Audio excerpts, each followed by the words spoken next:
Cruise by Mandy, let's take a moment to talk about disembarkation procedures. It is after 10 o'clock at night. I haven't touched a thing. Everything is strewn everywhere. What it can be after 2 days, which trust me, can be pretty bad. But tomorrow morning is disembarkation. And not only am I booking a flight that I probably shouldn't have booked anyway, that I would never recommend my clients to book, I also put in for standby for the earlier flight.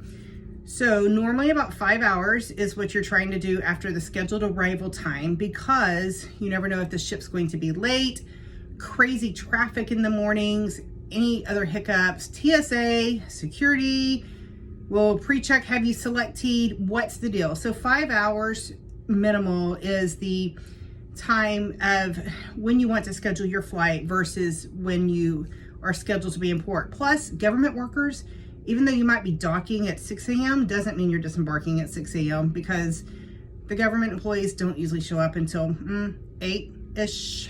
So, and if their computers are down, that can cause a delay as well, because that's happened to me.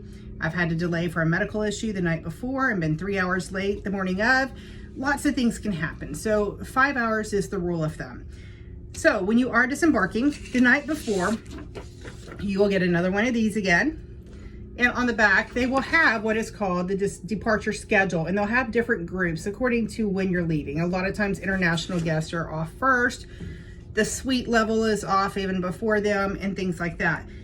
You will also receive corresponding luggage tags. Some people like to bring their own address sticky labels so that they can use those. I am group 7, so I look at group 7, and according to this, my scheduled time to disembark will be around 8:05 of meeting in a certain area on board, and it's one of the lounges on deck 7. So I'd meet there and then disembark, and hopefully the bus will be outside at that time. Knowing me that I'm trying to go early, I could do that. I'm probably just going to do what's called express walk-off, and I may even completely skip the transfer to the airport that I was given, because I can get off at 7:30 instead of 8:05. And that extra 35 minutes could really help me out here on trying to make a flight. So instead of using my luggage tags and putting my luggage outside the door tonight, I usually pack with as light of luggage as I can. So I'll have my roller bag that's carry-on size and my purse, which is a big bag, basically, that if I need to, I can have my CPAP machine in there as well, so it's not checked at the gate. And I will tomorrow because I don't want anything weird happening. And voila, there you go. You will also use your room key one more time, so that your lanyard is always good to wear that last morning. I usually hang it on a hook, and in here, my room key is actually keeping the lights on unless they go off on me, because that's happened a lot. And use that room key, you'll ding off one more time. Now, if you've made any purchases, like I did today, the way it works sometimes may be different on different lines, but for this particular line, I got to check, get my receipt, and I was done, but I had never even activated my credit card. So what I had to do was, after making my purchase, go find an activation machine on MSC. This is unlike any other cruise line I've ever been on. Find that activation machine and then use my credit card to pay for my purchase. But I walked out with my purchase. So what would have happened if I had skipped that activation machine and just not paid? I had my product, right? Could just walk off. It would ding me when I get off the ship, and it wouldn't let me off because I had a balance to settle. Fortunately, I did the right thing. I went to one of those activation machines, swiped my room key. It said what my balance was for the cruise, and then swiped my Southwest Visa to get my Southwest points, and there you go. It was paid for, so I'm clear. It should ding me off tomorrow. If it doesn't, we got an issue. So again, watch out at the night before disembarkation, luggage tags, what time you're getting off, and remember to have that room key. Don't pack that room key. Don't, it's a souvenir, yes, but have it with you to disembark. Most importantly, check your safe, because most likely in your safe are your other credit cards, your passport, your vaccine card, everything that you gotta have. So always check that safe. Any jewelry, anything you had in there, check it. Check everywhere. And finally, your room steward. Many times you've prepaid gratuities. They're already included. It's the standard gratuities. I don't stop at that. They went without work how many months? They're away from their families and they bend over backwards.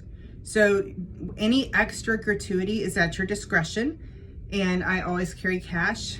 Luckily, I changed bags and I still had a couple of 20s, so I was able to take care of who I needed to take care of for this trip. Even though it was 2 nights, I still took care of them.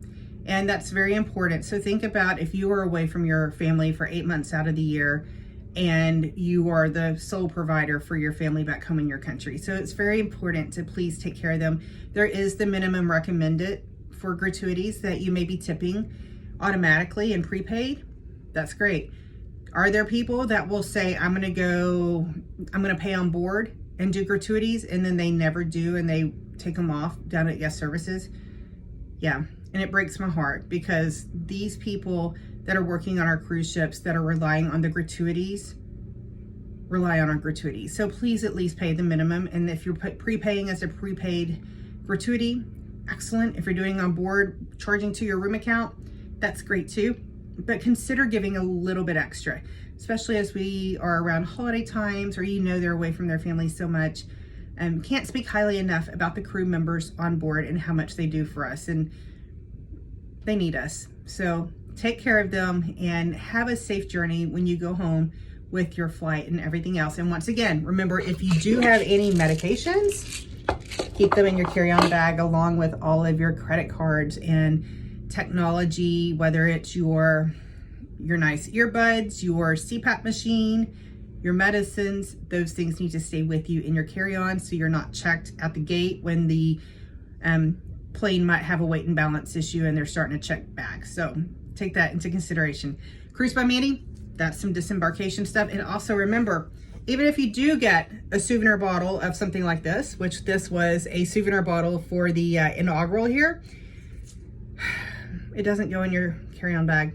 And so it's either check this and deal with that and try doing standby, give it to my room steward, which technically I don't think we're supposed to, might, or give it to somebody else that is in driving distance and not needing to check a bag. So I might be doing that. So Cruise by Mandy signing off, and have a wonderful journey on your next disembarkation.